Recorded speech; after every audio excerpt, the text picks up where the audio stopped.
It's a great honor for me to be allowed this opportunity to say a few words to you about my own experience of Sahaj Yoga. And perhaps what I went through may be of some interest to the other members of the Indian Administrative Service in particular. I recall that very early in the 1970s, she began her spiritual movement, and she told me one day that by raising the Kundalini of individuals, people could be transformed. And you know, being a bureaucrat, I took it with 2 pinches of salt. I said, how on earth can anyone transform human beings? Because I had no idea as what Kundalini was. But she told me this is the inherent power in every individual which can be raised, and if it can be raised, then people get transformed. Now imagine me in a dilemma. I said, I don't know, I have never seen anyone transformed. I have worked very hard, I have been a good model, but I have not succeeded in transforming anybody.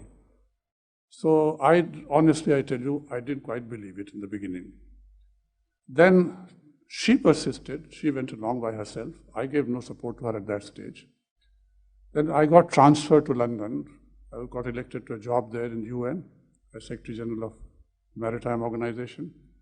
And there something happened. I had taken up residence in Surrey, a little outside London. I used to commute. And we were together there, my wife and I. And one day, when I returned home at about 8:30 p.m., I went in and went to drawing room where usually she would wait for me. And there I saw a young man in his late 20s sitting on a sofa. He was a white-skinned person reading a newspaper. And I was a little amazed. I said, who is he? Why is he here anyway? But what bewildered me was the fact that he was wearing my clothes. So I said, there's something wrong with me. I'm seeing an apparition. But anyway, I retraced my steps, came back to her. She was in the kitchen. And I said, now, do I see really what I see? And she explained to me. Then she explained to me, she said she had gone to Piccadilly Circus. There she saw a young man lying more or less by the roadside, uncared for, apparently very sick. And so she said she went up to him and asked what the matter was. The young man said there was no one to look after him. He was very sick, probably suffering from jaundice and a few other things, obviously under the influence of drug. But she felt somehow some compassion and said, okay, would you like to come with me? I can take care of you. And she asked him to hop into the car, which he did. And that's how he was brought to our house. I felt reassured that nothing had really gone wrong with me, that what I was seeing was true. But I tell you, I was very happy. I said, well, here's a person full of compassion. She is wanting to help a young man, and why not? It was at that point, at that stage. Then I began to see the miracle happening. She treated that young man with a great deal of care and affection and love and Sahaj Yoga. And the boy began to get transformed. He was addicted to drugs. He didn't want any drugs. His color changed. In about 3-4 weeks' time, he looked like a fine young man. And eventually we came to know that he was an educated person, an Australian, who was an engineer, who had run away from his house and country, taken to drugs in London, and was in a very bad way at that time. Now, he stayed with us for about 2-3 months, but he became like a beautiful flower. And he was very anxious to get back to his parents in Australia. And we were very happy that this happened. And then I saw what Sahaj Yoga and what she had done to a young boy. After that, my bureaucratic questioning mind ceased to function in that way. I began to accept there's far more to it in the world than mere administrative capability. There's something more, there's something higher, something spiritual. The boy went back. Can you imagine the delight of the parents who got back their lost son? Now that was the first instance. And then I said, no, I have been wrong. I should have known better. But you know how it is. I mean, some of you who are member of service would know, we never accept anything unless it is proved 3 times over. Well, then it began to unfold itself. I saw someone coming along, coming to her for vibrations and for transformation, and sitting opposite. And people who were addicted to drugs till yesterday found that they did not have the urge to ask for drugs. People who were alcoholics, she never asked anyone to give up anything. She says, it's your life, but you don't give up drugs. Drugs get away from you. You don't give up alcohol. Alcohol goes away from you. You become a different person. Now, to some of the audience, I might perhaps refer to what I always do when I speak, the case of Dr. Jekyll and Mr. Hyde. You know that Mr. Hyde seems to disappear from you and you become a total Dr. Jekyll.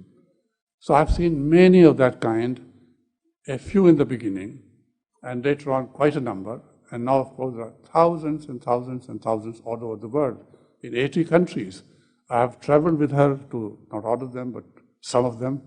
And it's amazing to see how they are becoming a sort of a new class of human beings, motivated by nothing except what is ethical, what is right. They don't bother about themselves, they bother about others. All the time wanting to do something good, something right. And I must say, she never, I mentioned to her, she never says, give up this thing. She says, on the contrary, educate yourself, take a job, but do the job well. And wherever they are, they make a difference. So that is what Sahaja Yoga is doing. Now, how has it affected me? In the beginning, I was a very anxious person. Always wanting to be 5 minutes ahead of time or on time. If I'm slightly delayed, I'm a little jittery. You know how official life is. A lot of tensions. If you're in the United Nations, I'm dealing with 150 governments. And if you have to deal with the United States of America and Russia and China and what have you, it does mean a lot of strain and stress. But I assure you, ladies and gentlemen, after this experience of mine, I became a different person. And mind you, it was not as if I became careless, not at all. I was always punctual to the minute, but not with strain, not with stress. I did not feel as if I was under any great tension anywhere. You do your job and do your job as best as you can. And things turned out extremely well. So this is the message that I wanted to give my friends and colleagues. It is a matter of your wanting to achieve that much of transformation. If you are earnest about it, if you are sincere about it, as I was, I think it's possible to achieve that transformation, and nothing helps in fighting tension better than being transformed in this fashion. I have told you she doesn't want anyone to give up anything, but I want to do something more. She herself doesn't give up anything. She is a great spiritual leader, but she is also a very great wife, and a very great mother, and a very great grandmother, and now a very great great-grandmother. 4 generations now. I tell you, I won't take too much of your time. I get carried away sometimes. But once she was in Australia, I was in London, and she rang up our cook from there saying, I hope you are preparing this vegetable for him and that vegetable for him. Now, she is a wife wherever she is, and she is a mother wherever she is. The lesson is, lead your life normally, but lead in a different way. When you get concerned about the world, a lot of compassion, concerned about your country, not only just your country, concerned about the world, she is building up a new human society. And I'm praising her. I'm not embarrassed. It doesn't matter. She's my wife. But I'm not praising her for nothing. I'm telling you what I've seen. And that is my experience. I hope you will have the same experience. Thank you very, very much. Before I sit down, I do want to refer to Mr. Ranade.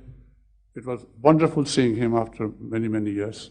He has been a wonderful friend, a great colleague, and seeing him, I go back to 20 years, 30 years. Thank you, my friend, for your kind words.